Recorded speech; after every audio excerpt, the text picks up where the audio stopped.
हाय मित्रांनो, मी वाय तुमच्या सर्वांचे स्वागत करत आहे आपल्या नवीन व्हिडिओमध्ये. तर आज आपण आपल्या मित्रासोबत चाललेलो आहोत सिन्नर येथील प्रसिद्ध अशा गोंडेश्वर मंदिरामध्ये. तुम्ही गेला आहात का सिन्नर येथील प्रसिद्ध अशा गोंडेश्वर मंदिरात? कमेंटमध्ये नक्की कळवा. इथून आपल्याला बसस्टँडवर जाण्यासाठी रिक्षा शोधावी लागेल आणि आज रविवार असल्याकारणाने रिक्षा भेटणे हे खूप अवघड आहे. तुम्ही बाहेरचे वातावरण बघू शकता. आभाळ असल्याकारणाने पावसाची शक्यता आपल्याला नाकारता येत नाही आहे. तसेच रविवार असल्याकारणाने वाहनांची गर्दीसुद्धा आपल्याला कमी दिसते. अखेर 15 ते 20 मिनिटाच्या प्रतीक्षेनंतर आपल्याला रिक्षा भेटलीच आणि आपण आपला प्रवास बसस्टँडच्या दिशेने सुरू केला. रस्त्याला बरेचसे लोक हे मॉर्निंग वॉक करताना दिसत होते. माझा आणि मॉर्निंग वॉकचा तर लांब-लांबपर्यंत कधी संबंध आलाच नाही आहे. तुम्ही करता का नाही मॉर्निंग वॉक? बसस्टँडला पोचल्यानंतर नाश्ता करायचे ठरवले आणि त्यातल्या त्यात साऊथ इंडियन खायची इच्छा झाली. मग काय आम्ही गाठले स्वराज डोसा पॉईंट. आम्ही आमच्या डोशांची ऑर्डर दिली आणि दादाने गरमागरम डोसे बनवायलासुद्धा सुरुवात केली. बघा आपला गरमागरम डोसा आला आहे. चला या खाऊयात. वाह काय मस्त डोसा होता. डोसा खाऊन झाल्यानंतर आपण आता बसस्टँडच्या दिशेने चाललो आहोत. सकाळी आपण निघालो तेव्हा पावसाचे वातावरण होते, परंतु आता आपल्याला ऊन पडलेले दिसत आहे. हा संगमनेर बसस्टँडचा परिसर तुम्ही पाहू शकता. रविवार असूनसुद्धा आज आपल्याला गर्दी पाहायला मिळत आहे. बसस्टँडवर असलेली प्रवाशांची वर्दळ तुम्ही पाहू शकता. आजही अनेक लोक हे लालपरीने प्रवास करता आणि लालपरीही त्यांच्या सेवेत कायम तत्पर राहते. महाराष्ट्र राज्य परिवहन महामंडळाची तुम्ही ई-शिवाय ही बस पाहू शकता, जी पूर्णपणे इलेक्ट्रिक असून 0 कार्बन उत्सर्जन करते.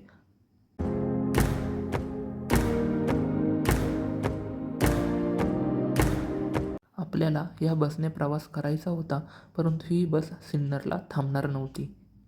शेवटी आपल्याला सिन्नरला जाण्यासाठी बस भेटली आहे आणि आपल्या बसचा रूट आहे पारनेर टू नाशिक, परंतु आपण सिन्नरपर्यंतच प्रवास करणार आहोत. आपली बस बसस्टँडवरून आता निघत आहे. सर्वात महत्त्वाची बाब म्हणजे आपल्याला विंडो सीट भेटली आहे, म्हणजे आपल्याला शूट करण्यामध्ये कोणताही अडथळा येणार नाही.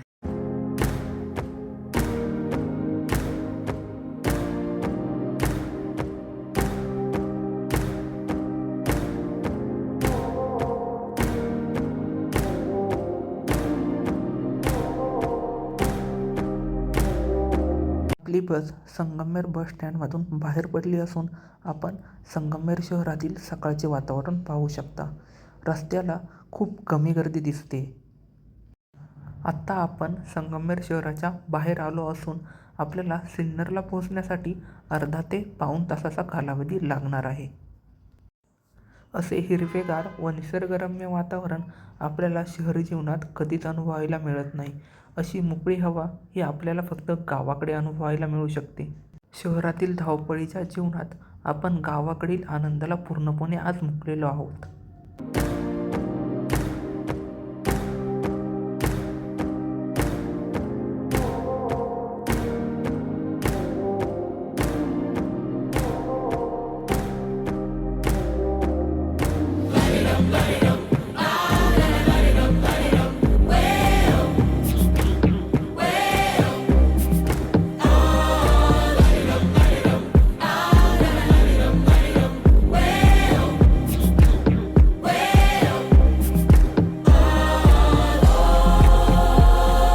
जसे जसे आपण सिन्नरच्या जवळ पोहोचत आहोत तसे तसे पावसाला सुरुवात झाली आहे मित्रांनो.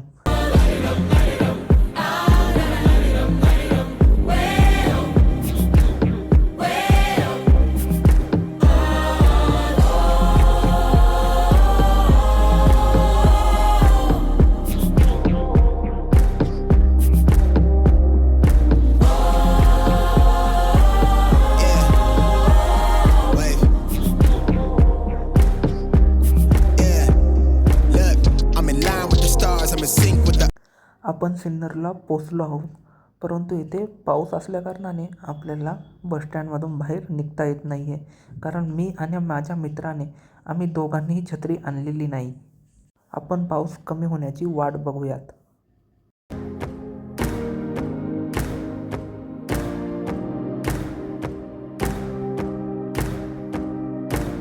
पाऊस काही थांबायचं नाव घेत नाही आणि आता बराच वेळ झाला असून आपण आता बस स्टँडच्या परिसरात आपल्याला कुठे नवीन छत्री भेटते का ते शोधण्याचा प्रयत्न करूयात. आपल्याला शेवटी नवीन छत्री विकत घ्यावाच लागली आणि आपण रिक्षा पकडून आता गोंडेश्वर मंदिराच्या दिशेने प्रवास करत आहोत.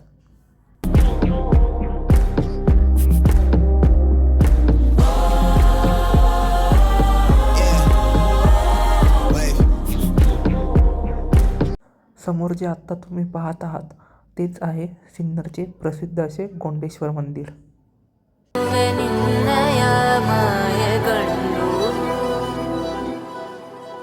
तुळसी